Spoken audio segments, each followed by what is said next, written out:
Ooh.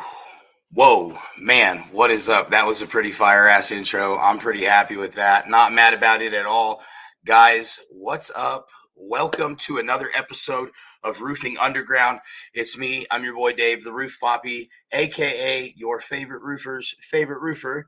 And here's what we got going on today. Sorry about that, guys. Here's what we got going on today.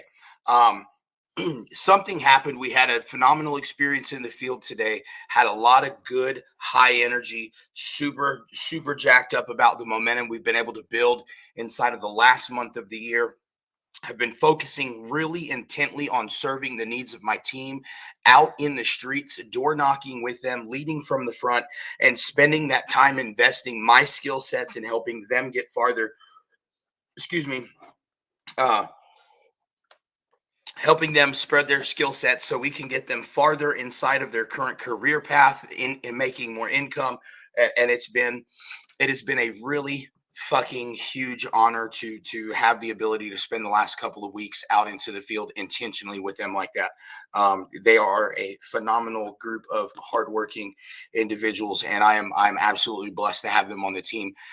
So much that it has taught me a few lessons today. Here is one of them. We are going to talk about selling value, not bullshit.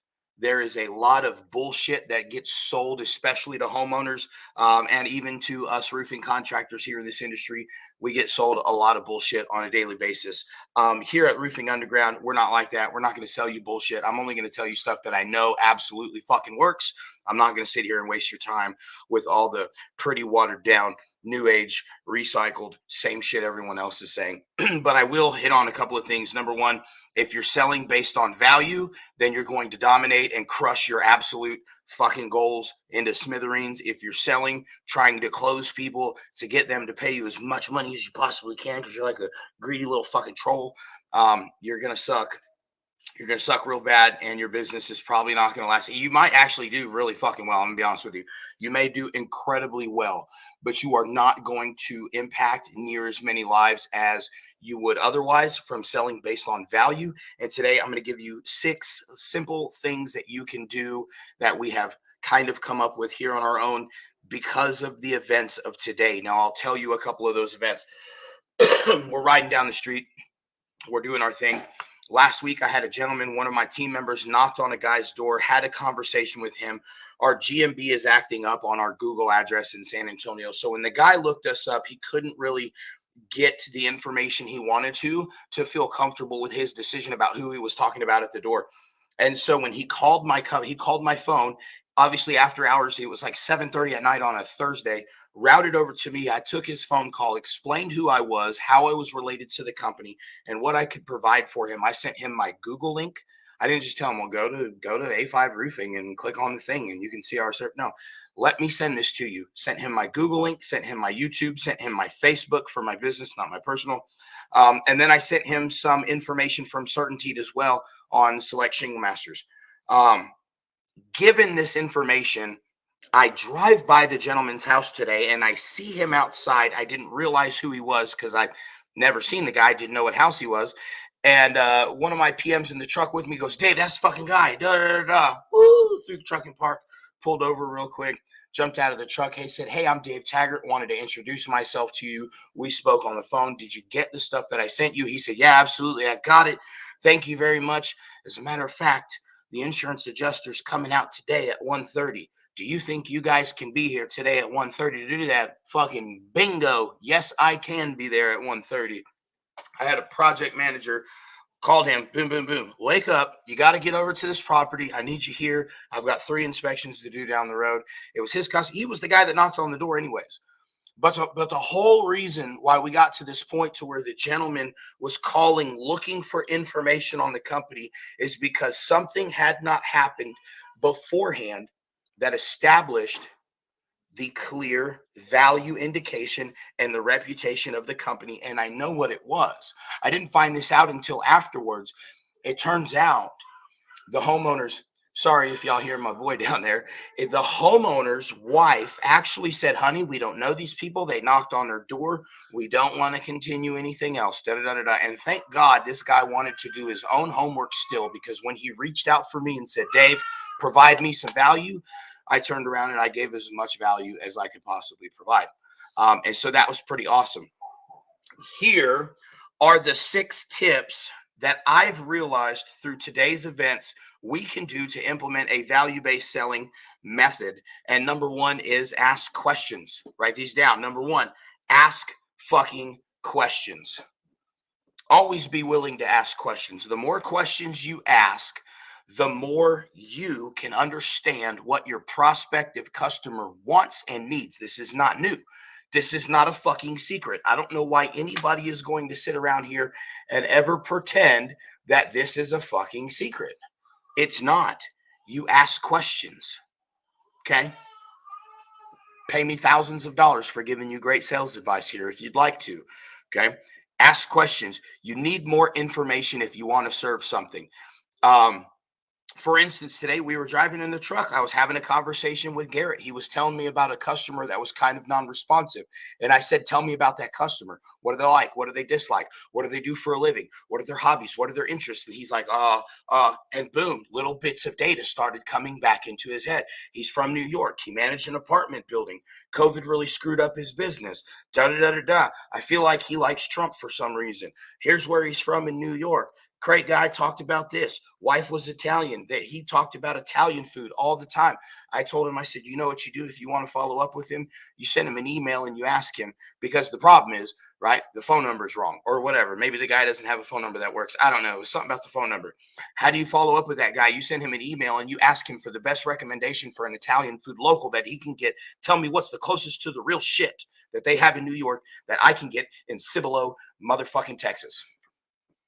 Tell me what it is. Oh, by the way, send me your cell phone number too, because I think I got that wrong. That's easy, right? But follow up, even in your follow up process, do not approach, and that's another number. We'll talk about that later, but don't approach your customer with, hey, do you have an update?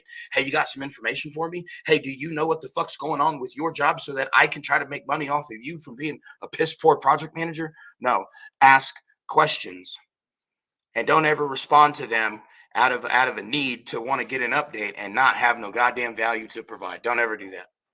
Number 1 is ask questions. Number 2, don't pitch too early. Some of you guys are like, what's that? Let me ask you a question. Do you know your value proposition right now? Do you have an elevator pitch? Probably not. Chances are you probably have not thought about this. Then you need to come up with something. A value proposition is the finest, cleanest form of what you do and why is it important to you. I help homeowners put tens of thousands of dollars in equity back into their property every day for pennies on the dollar. That's what I do. What about you? What do you do? Well, I'm a goddamn construction professional too, but that's secondary to what I do. I help property owners in Texas put tens of thousands of dollars back into their property in pure fucking equity for pennies on the dollar. This is my elevator pitch. And people say, well, Dave, how do you do that? That's an elevator pitch. But don't pitch too early. Slow down. Make sure you ask questions. Build rapport. Okay. You have to build rapport. You have to ask people, what are their likes? What are their dislikes? What do you want to do? The reason why I say don't pitch too early, slow down and ask questions. If you're pitching, you're trying to sell somebody. The minute somebody feels like they're trying to be sold, they will not be closed. They don't want to be closed. What's the saying? Everybody wants to be sold, but nobody wants to be closed. No, everybody wants to be sold. Nobody wants to feel closed, but we all want to buy. Everybody wants to be sold. So slow the fuck down. Ask questions, take your time, and get to know your prospect. I don't care if you're selling roofs. I don't care if you're selling solar. Now, if you're a piss poor salesperson and you just have to have super high volume and you're one of these guys, I got to knock on 300 doors today. If I'm going to generate 2 deals, god damn, you need to work on your canvassing skills. But don't pitch too early. Number 3, know how to communicate your value proposition. That's what I just talked about, the elevator pitch. How do you show your value proposition? Sam says, I got a question to this homeowner, and he kept talking about his gutters. I picked up on it, and I got him new gutters along with the new roof paid by insurance. Win-win. Sam, do you want to know why that happened, Sam? I'll tell you right now. Because you listened to him tell you, Sam, if you want me to do business with you, you're going to have to deal with my gutters too. and you listened and you did it. You provided the value. You shut the fuck up, Sam, shut the fuck up. And Sam listened to what his prospect was telling him. And then he used that information to turn around and run it down their throats and close the deal. Badass Sam. And the homeowner's probably like, well, goddamn, man, Sam just did everything I fucking told him to.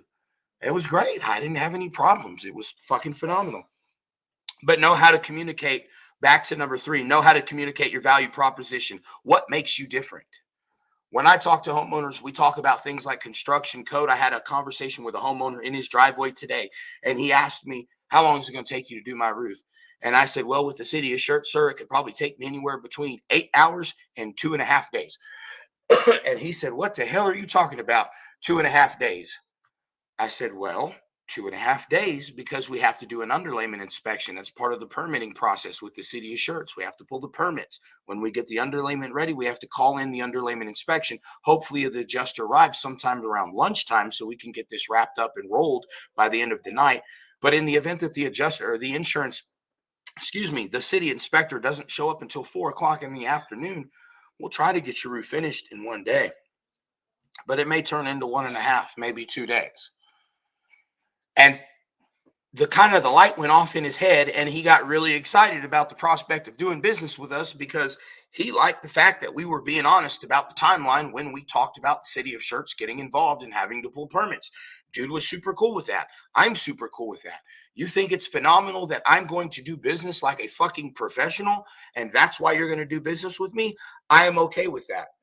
But that is something that made me different. In the conversation that we had, I am not the first roofer to have a conversation about wanting to get him to file a claim on his roof.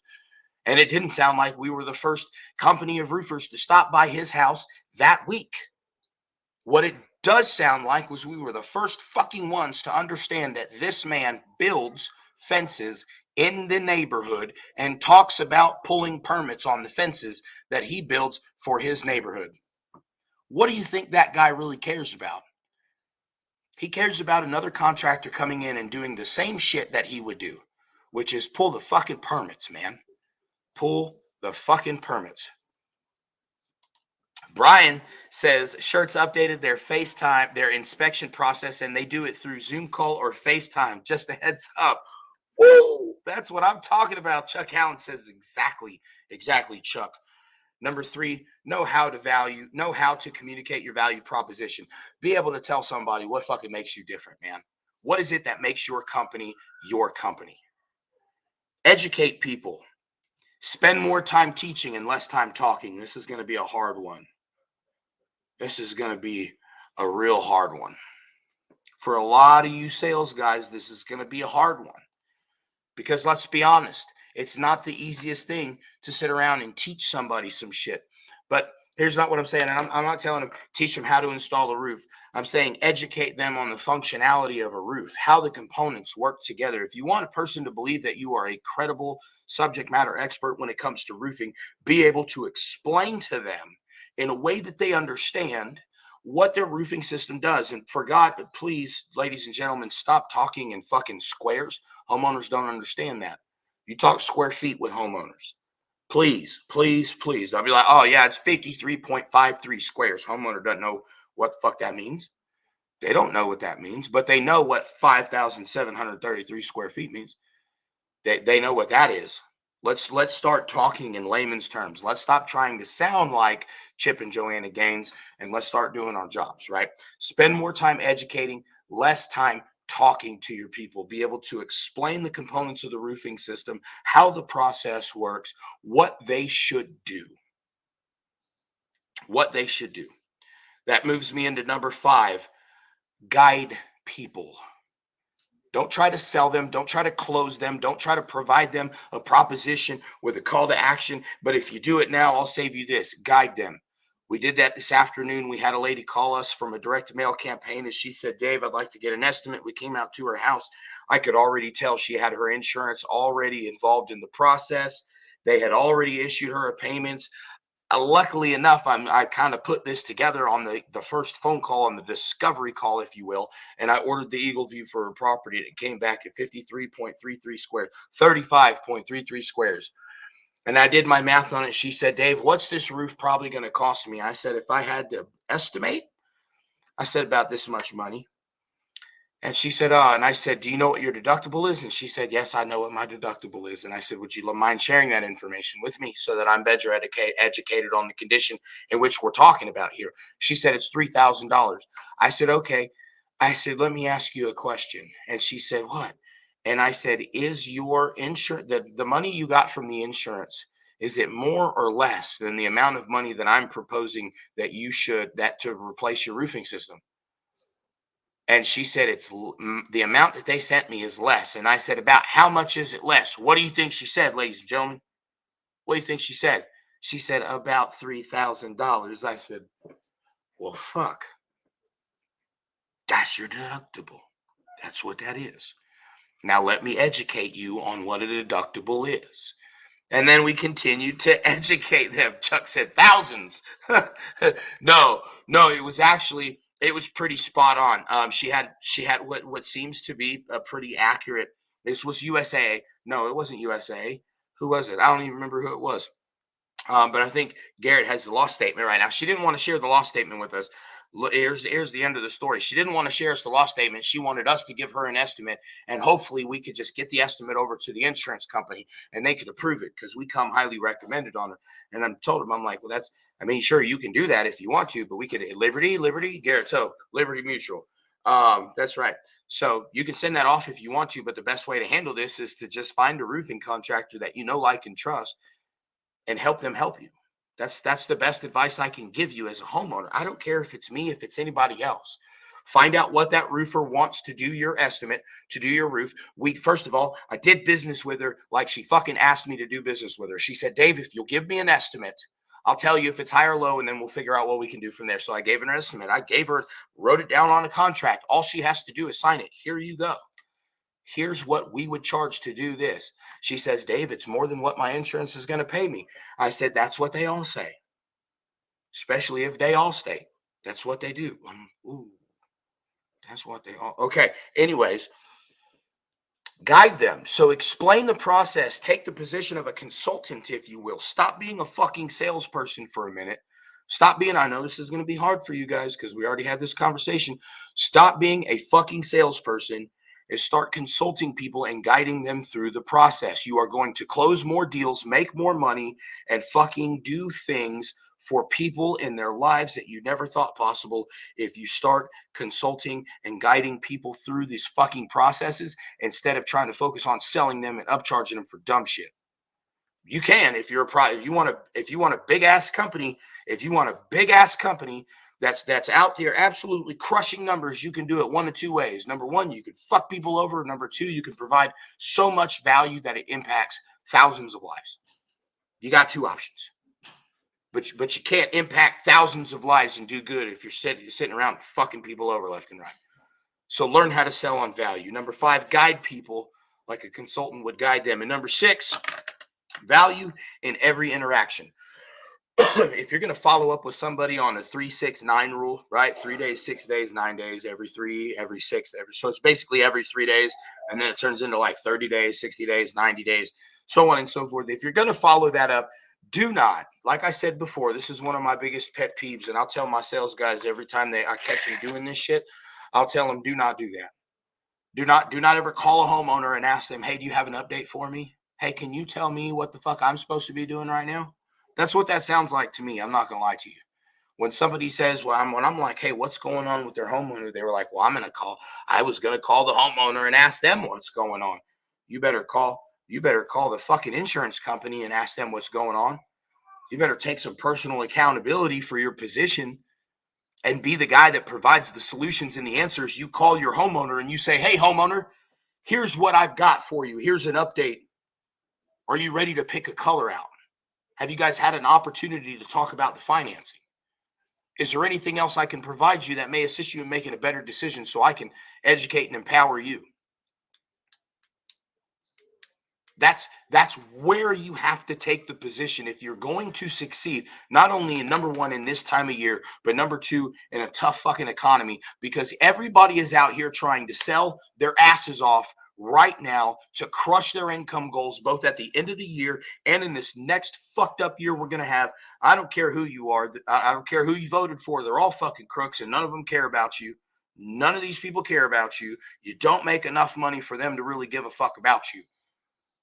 Okay. So everyone's out here panicking, freaking out, trying to figure out how they're going to survive and make the most money. And if you're going to do it in sales, if this is going to be your niche, you're going to have to learn how to solve fucking problems. Stop trying to sell people things. Nobody wants to be closed.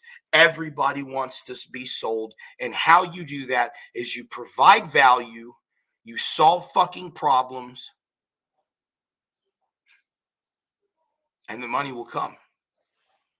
Plain and simple. The money will come. That is the most important thing. If you take anything from what I have said today, stop fucking selling people shit they don't need and start solving problems. You can monetize a solution to a problem better than you ever can a gadget, gizmo, or widget for a fucking need. You can monetize a problem to a solution way more. Way more. Xavier Hernandez. You can monetize a solution to a problem way more than you can monetize a gadget that fills a need. My name's Dave Taggart. I'm the motherfucking roof poppy, your favorite roofer's favorite roofer. Shout out to my crew, my guys, my team at A5 Roofing, my smoking hot wife downstairs that's taking care of this baby, and to all you people out there on Facebook, Instagram, and YouTube. I appreciate support. Keep hustling. I'll see you next week on Underground.